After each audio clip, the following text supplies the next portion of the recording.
Hey, in this video, I want to cover 3 misconceptions about growing your business. If you run a business, whether that's in person or online, and you've been wondering about growing your business, you're going to want to tune in to this one. Let's get into it. Okay.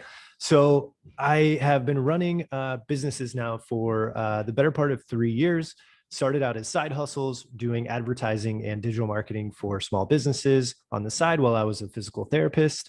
Eventually became a full-time business. And now I run 2 businesses, one with a business partner, where we help businesses master their business finances. And the other one is where I do marketing consulting. I do some done for you advertising, as well as consulting on helping businesses build their marketing strategies. And I really want to dive into some of the misconceptions that I had when I first started my business. And as I've been growing my business, thinking that these are going to, thinking that I had certain thoughts, I had certain beliefs that things were going to go a certain way. And I've just been having a lot of people reach out lately who are saying, "Hey, what's different than what's been different now that you're 3, 4 years into running businesses versus when you first started?" And so I want to break down the 3 most common misconceptions that have come up for me in my time running businesses. And number one is I used to think if you build it, they will come. If you know the classic movie, Field of Dreams, right? They build this baseball field, and the guy, like whoever, I can't remember who it is, James Earl Jones, is like, if you build it, the players will show up out of the cornfield.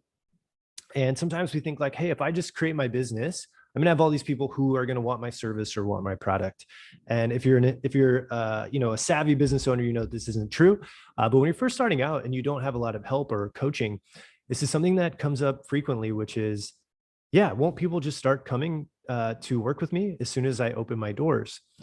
And this is where I think it's just super helpful if you're a new business owner to recognize that it's going to take time for you to build up a reputation about your business, whether you're in person or online. Now, luckily, we have tools today where you have social media. You can post for free. You can go send emails. There's really easy ways to go find complementary businesses in your area. You can just do a local Google search and be able to find their email, send them an email, make an introduction. But just due to the fact that you open your doors, whether in person or online, does not mean that people are going to be coming and knocking down your door for your services or your products that you offer. And this is really powerful because it's no longer a Main Street world, meaning, hey, you just open up a store on Main Street and you're going to get foot traffic. And today, more people drive, more people have choices. They Google search before they go places. They look at Google reviews. That just having a spot on Main Street in your town, which by the way happens to have usually a much higher overhead rent, people are looking for reviews and doing reputation management, like looking at actual, doing the research on businesses before they go in. And so I think one thing I really thought is, hey, if I start doing advertising services and I post it on my Facebook page, then I'd have people knocking down my door. That couldn't be further from the truth. So misconception number one is just because you open up your business does not mean that people are going to want your product or service, which also ties in to misconception number two, which I think was kind of hard for me to deal with in the beginning, which is I thought if I just had an amazing product or service, my business would boom. And this certainly can be true. However, word of mouth marketing and just being known for your product and service in the beginning can be a really slow growth curve unless you are the only person or only business that's supplying an absolute in demand service. For example, if you were the only person in town that sold toilet paper during COVID, your business would have blown up fast, right? But there aren't too many times in a market where there's something that's so in demand and only few people can supply it that you would grow that fast. And so I used to think, well, if I just do an incredible job of my product, incredible job of my service, I'll be able to grow. And a part of this is true. I've actually, definitely been able to grow my business because of providing incredible quality results, providing incredible quality product or service for my clients. But I will say it didn't really help me grow as fast as I wanted to in the beginning because I had to depend on their support to be able to refer people to me. And unless you have an internal referral system and a way to incentivize people to refer people to you, you can't really predict when someone is going to make a referral to you. And this can be frustrating. You might think, I just did an amazing job. You just got an incredible result. They tell you that they've never been happier, but then they don't refer anyone to you. And this can be for a number of reasons. First off, maybe they just don't have anybody else who happens to do the thing that they do, and we need your services. So for example, if I were to run advertisements for a plumber and that plumber didn't happen to know any other plumbers, or they felt conscious, or they felt self-conscious to refer someone because they didn't want somebody else to benefit from the service, they're not going to refer someone. And it's going to be really painful in the beginning because you know that you're providing an incredible experience for them. They're getting the result that they want, but they're not referring people to you.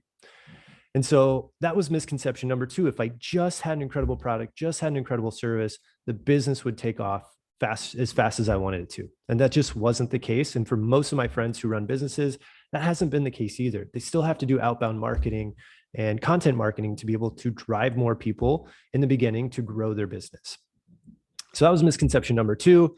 Misconception number three about growing my business was I thought that if I just made more money, it would solve problems. If you're like me, you probably got into business wanting to be your own boss. You wanted to be able to create your own schedule.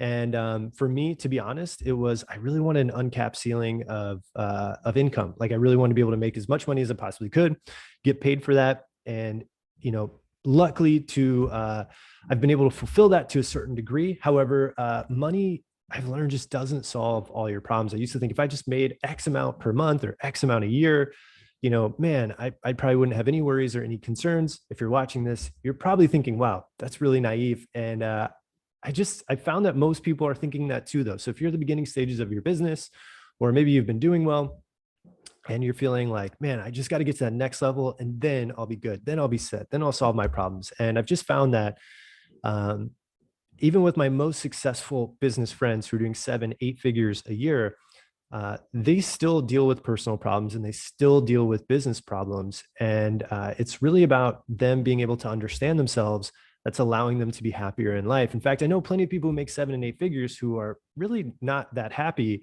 On the surface, their Instagram profiles look like they're killing it. They're having a great time, but deep down, knowing them now, I know they're not really in the happiest place that they could be. And so I think it's really important as you go to consider setting goals and targets for yourself that also include happiness. And I'm by no means perfect at this. I'm still working on this daily. But I just want to share with you, my misconception was if I just got to X amount, when I first started, was if I just got to 10,000 a month, all my problems would go away. I would be able to like save for everything, invest for everything. And you just realize like you can continue to spend more and more if you want to, and really make no difference in the quality of your life. You just have nicer things, live in a better place, but you're still not able to go do crazy things that you'd want to do. And so I guess what I wanted to share with that is my misconception was that if I made more money, it would change my habits, which couldn't be further from the truth. If you change your habits when you don't have a lot of money, then those will continue on to as you do gain more money. So I want to share that with you. I hope this is helpful for you if you run a business or if you're thinking of starting a business. And if it has, I'd love for you to hit the like button and feel free to subscribe to the channel. I really want to help small business owners be able to better themselves, be able to master their finances, and make sure they don't make the same mistakes that I've made along my journey to building my businesses. So hopefully catch you guys on the next episode. Take care.